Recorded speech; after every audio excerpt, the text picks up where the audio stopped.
is Dr. Sebi. Good evening. Hey! Welcome. Welcome to Usha.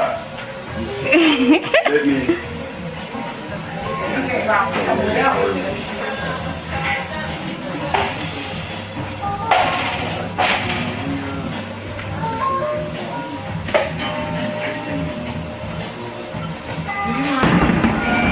You know, that was my music when I was, Oh yeah? the weather report. You know the group, right? I heard of it, but I'm With Wayne Shorter and Jules Avenue and Jaco Pastor. That was in the 70s. I was just getting into this stuff. And that music took me into it all the way. You know, I listened to it. You know the music of Pharaoh Sanders? not that person listening. Huh? You know the music of Pharaoh? No. No? Oh wow. But I'm gonna be a stranger on this planet. Have a seat, fellas. Welcome to Usha. Thank you. Where you are from? In Peterborough, I'm from New Jersey. Where? New Jersey? New Jersey. Yes. Yeah. I was recently in New Jersey. There's a policeman here, Larry Daniels. Okay. He had diabetes. Came here with a sugar 600. Wow. That's happened to me too. And that was a Monday. The Thursday was 91. And he was all happy from New Jersey. Okay, just get on with it. You know, this center came out of our energy that make things happen, you know. I can't take credit for it because I'm the little boy that didn't go to school. Never entered any school. So I had these dreams though. These dreams about helping. But my friend used to always criticize me because they said that it would be difficult for me to reach any level of endeavor because of my limitation not going to school. That was according to them, but my brain was telling me something different. So I became very sick, extremely sick. I was angry. I want to blow my brains out. I want to kill my wife. I plotted to kill my wife one night, and I don't know what deterred it. And I was going to kill Marilyn, and she was the sweetest woman in the world. Why I want to kill her? Because I was sick. You could be that sick. You could be offering and deploying things that are hurtful to others, and you're totally unaware. So, I had spent already 10 years in New Orleans, and these people in New Orleans took me on a beautiful journey. One of them was an anthropologist. His name was Ronald Evans. He called me and he said that he knew a man in Mexico that would heal me. Well, I was too encouraged because I've been to Russia, you know, like I was in Odessa in the hospital. I was in London. I was in Liverpool in the hospital. I was in Argentina, Buenos Aires, in the hospital. So this man that he's talking about, who is he? He said, man, go see the man. I said, well, just a minute, Ron. Why are you so sure that this man could help me? He said, because there's integrity behind this man.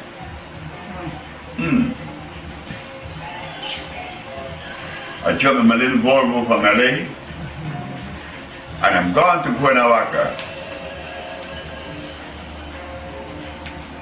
And the man looked at me and said, you are dying. I said, I believe you. He said, how do you know? I said, because last Sunday, I said, I was walking from my bedroom to the bathroom, and I didn't reach the bathroom. I got up off the floor. Hours later, you see, you're dying. But listen to me, he said. I'm going to take you into a different world, a beautiful world, a world that is full of nothing but joy, but you're going to listen. I wonder what he's going to tell me. He said, if you continue on the path that you're on, you're not going to live to see 50. But if you change that journey to another, you'll be making babies in your 70s. I said, but I'm not making babies now because my penis isn't getting hard. And I'm only 30. I'm going to make babies in my 70s. So he said, look, are you going to listen to me? I said, yeah. Okay, you listen to me. And he gave me these herbs, and he let me go. Don't you eat anything. For how long? 2 days? He said, no. 90. I said, man, this man is crazy. This man's out of his mind. 90 days? How could I live? He said, how could you live? He said, okay, just put it into perspective. You've been eating rice, beans, hog, and chicken. You've been eating lamb. These things are poison. You've been eating eggs and bacon. They're poison. So if you stop eating the poison, that's a plus. But how am I going to live? By the breath that you're breathing. I said, oh my God. But I'm impotent. So I'm going to try this man. 1 day passed, 2 days passed, 3 days passed. On the 20th day, I'm no longer diabetic. On the 57th day, I'm no longer impotent. That was where there was a war in me. Why? Because as a child, I used to go to the barber shop. Mr. Quick from Trinidad. And these men would talk about eggs and wine for sexual virility. But naturally, I'm a young boy. I'm listening to these grown-ups. I'm going to be influenced by what they say. Come to find out, that was never true. But I grew up with that particular way of life. Now it's 57 days of not eating, and I woke up and my penis is standing up straight. So now, I want to really understand this. And I did, because the body was able to drain the plaque that has been accumulating over those 30 years. And I was totally unaware of it. And that is the one disease. There never been two diseases in the world. The one disease is inflammation. And it is acquired by the things that you eat. What you eat will determine how you live, how you behave. how do you even relate to you? What you eat? Look, I gave a speech in D.C., and this brother named John Claude T., he called himself the bicentennial poet, spent many years in Australia. So he came to hear me talk, and when I was finished with the lecture, he said, if you don't watch the things you eat will soon eat you. Wow. Wow. I said, wow, is that what you got from the lecture? He said, that's right. And that's what you said. And it's true. You see, the goal is what? Live. The goal is peace. Internal peace. Yes. You want that peace. Yes. It's not for me why you need it, it's for you. The love that you are able to acquire is the love that you need. You know, the African have a saying, an angry heart devour its owner. So you better have a good heart for you to live long. And I saw that with my grandmothers. I had two grandmothers, one from Jamaica, one from Belize. The one from Jamaica, she always find fault with everyone and everything. And she had a coin or two. So she eat these very special meats and sausages. And she was a lady that didn't live too stressless. It was stressful. She died at 70. The grandmother that slept on the floor, and I slept on the floor with her, because that's all we had. We didn't have the money to buy a bed. So that grandmother lived to see 100. And she was a happy woman, Mama here. But she lived different. I never heard my grandmother say that much about someone that was negative. She's always happy. She's always pleasing. And she showed me the value of submitting to that world. So just go back to the original conversation now. Topic, the Mexican. I came back to LA on the 57th day. My erection is back, but I'm scared. When sisters would come to me, I would say, hold it, I don't want no sex. Because I wasn't sure. So, I went back to see him on the 94th day of my fast. I lost 89 pounds. I was very happy. And from then until now. But in the process, I learned a lot of things. And I'm still learning. I'm 83 years of age now. And I thought that at 83, I would be the wisest man on the planet. But I'm the dumbest. And I realized that at 83. I said, wow, well, when do you really get the package, you know? That you say, this is it. I know you don't know anything.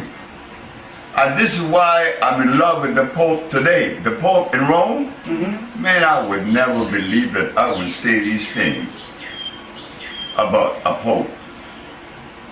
But that Pope is a very wise man. He said, when he was asked to give the word of the day, he said, I don't know anything. And in reality, what do you know? Nothing. But why you need to know something? Why? Maybe a trade, learn to fly a plane, manage a ship like I did. But beside that, what do you know? There's nothing to know. Because you're not going to ever know about how the universe was made. You were told that, and you believe that. But do you know? You don't know. We don't know. But so what? As I travel with the new way of life, I begin to see these different shades and rainbows of colors that I didn't like. Why? Because it was taking me into a world that I was afraid of. You see, I was a merchant seaman for 10 years. And I'm vulgar, loud, nigger crazy. That's me. But I live there. That's me. That's now I'm seeing these other things. You better straighten up, boy. And one day, I walk into this place called Herbs of Mexico, and a woman is leaving. And she said to me, "Would you please leave your number?" I said, "Why?" She said, "You save souls, don't you?" You see, I don't know what she saw in me, but I didn't feel what she saw. When she said, "You save souls, don't you?" I know that she was emotionally out of balance, because I don't believe there's anyone on this planet could identify the soul.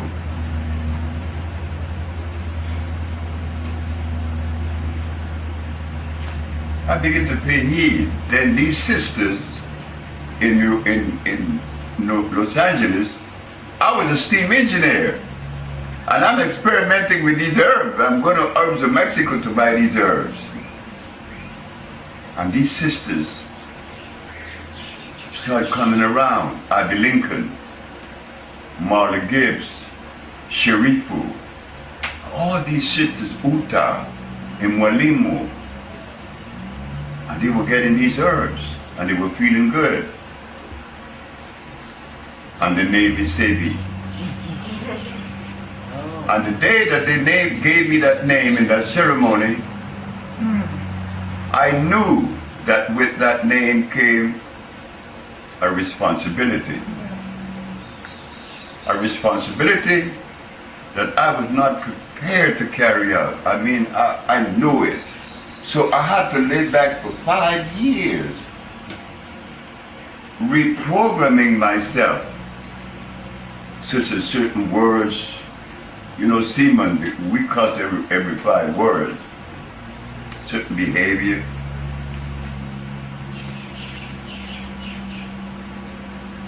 Then one day, everything cleared up to me. I wanted to do something good. Now remember, now there's books out there like Jethro Claus, Back to Eden. Yeah. There's Alma Hutchins, Indian Herbology of North America.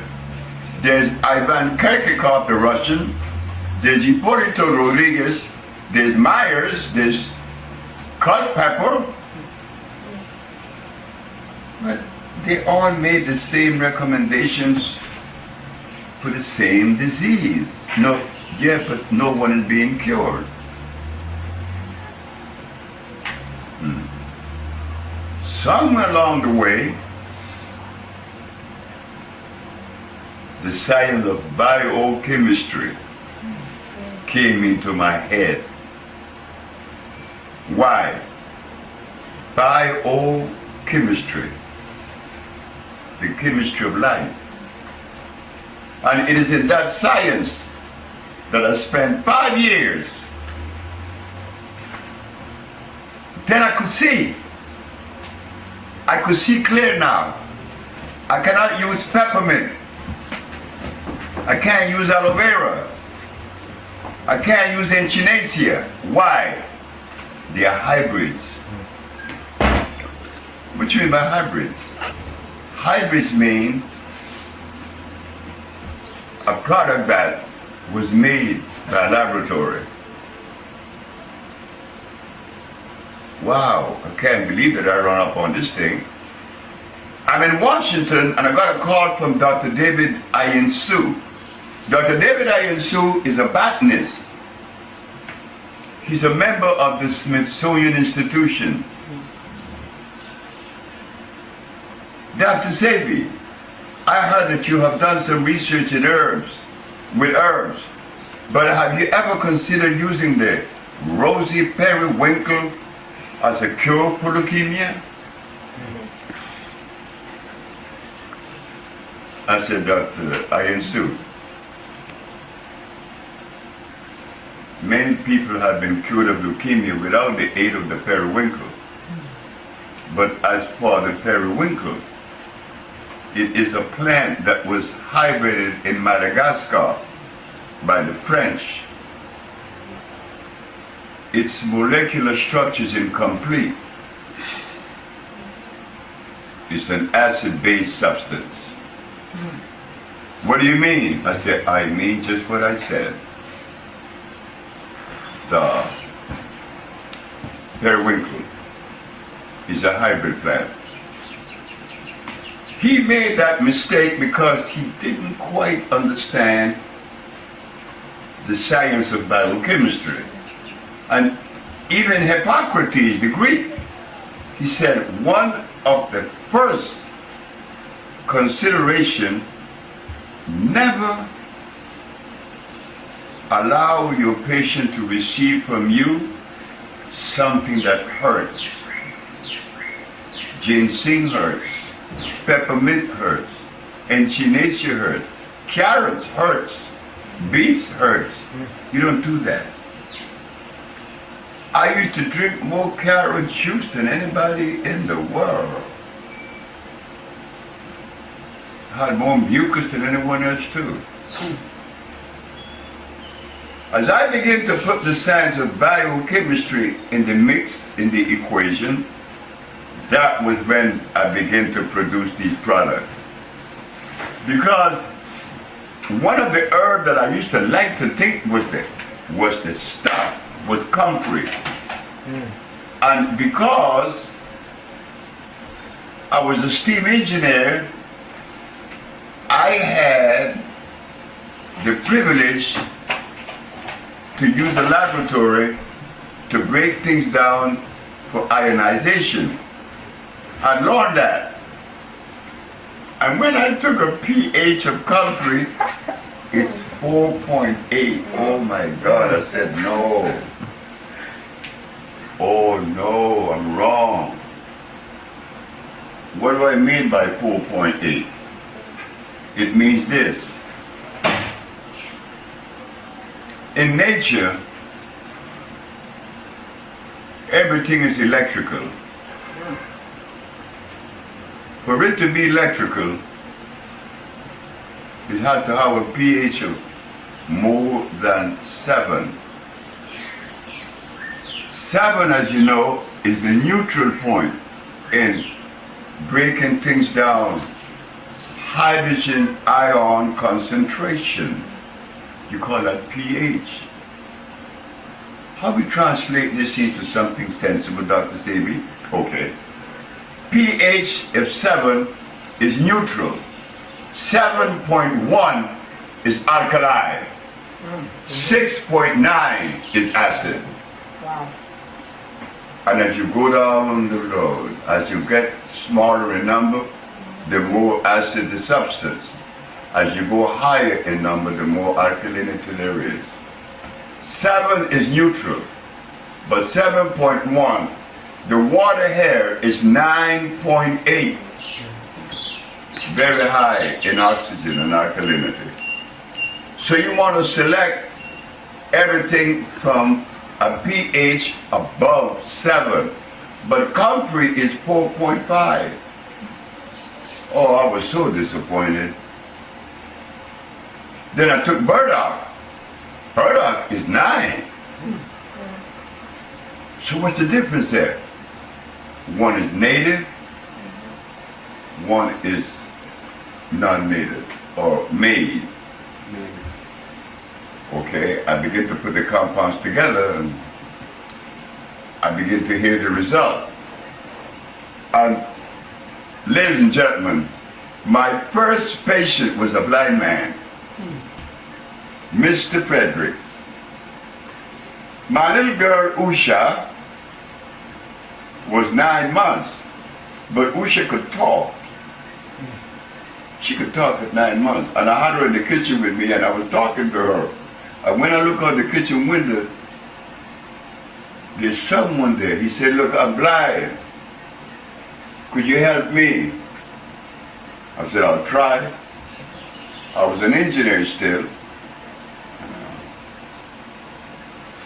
"Where am I going to see?" I said, "By Wednesday, no, by Friday." That's a Monday. No, why did I select it Friday? Look, you know that's crazy. I've never treated a blind man before. Why did I say Friday? Why was I so certain? I don't know. I said, "But you'll be seen by Friday." The man was not seen by Friday. He was seen by Wednesday. Wow. The man came back and looked at me and said, "I could see." I said, he raised his left hand. I raised my left hand. He said, "You raised your left hand." I said, "Wow, the man could see." But when the man told me that if I'd help him to see, he would give me $1 million. So when he came around the gate to come in the back, I was bad feet like I am now. And he looked at my feet, and he kept looking at my feet, and he gave me $35. I was so happy. I was so happy. Happy because it worked. And I wanted things to work. I don't want you to give me your money and I'm lying to you. I would like to live. And I want to clean. Mr. Frederick was seen.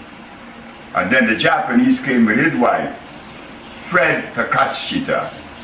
Well, my wife cannot have babies. She had endometriosis. Virginia's the name. She was from Utah. She was cured and she had babies.